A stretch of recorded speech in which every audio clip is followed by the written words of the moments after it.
This possible shark creeps up on the swimmer who doesn't seem fazed at all.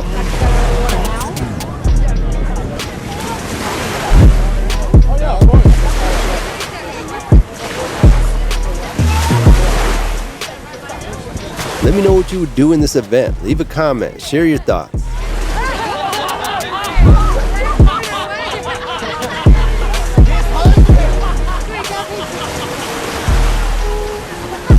I suppose jumping on the possible shark is one possible thing you could do in this situation.